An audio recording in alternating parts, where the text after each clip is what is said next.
আমরা সবাই ভারতের স্বাধীনতা আন্দোলনের লাল বাল পাল এই তিনজনের অবদানের ইতিহাস জানি। এই তিনজনের মধ্যে অন্যতম ছিলেন বাংলার পাল অর্থাৎ বাংলার মহান বিপ্লবী বিপিনচন্দ্র পাল।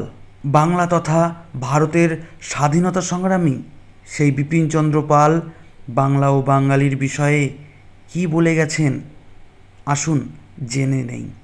বাঙালি যদি বাংলাকে ভুলিয়া যায়, তাহা হইলে তাহারও আর জীবনের উপরে কোনো দাবি থাকিবে না। সে বাঁচিল কি মরিল, ইহাতে কি ভারতের কি জগতের কিছুই আসিয়া যাইবে না। এই কথাটাই আজ বাঙালিকে সকলের আগে ভালো করিয়া বুঝিতে হইবে।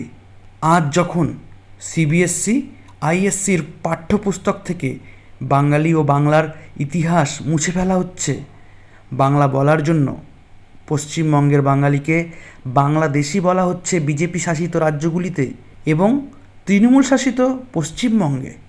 এমনকি নানা বিজেপি শাসিত রাজ্যে থাকা পশ্চিমবঙ্গের বাঙালিদের পুলিশ দিয়ে ধরে বিএসএফ দ্বারা বাংলাদেশে ঢুকিয়ে দেওয়া হচ্ছে জোর করে, এবং তারপর ভারতের আদালতের নির্দেশে ফেরত আনতে হচ্ছে। তখন আজ থেকে 100 বছর আগে স্বাধীনতা সংগ্রামী বিপিনচন্দ্র পাল কি বলে গেছেন সেটা প্রতিটি বাঙালির মনে রাখা প্রয়োজন। জয় বাংলা।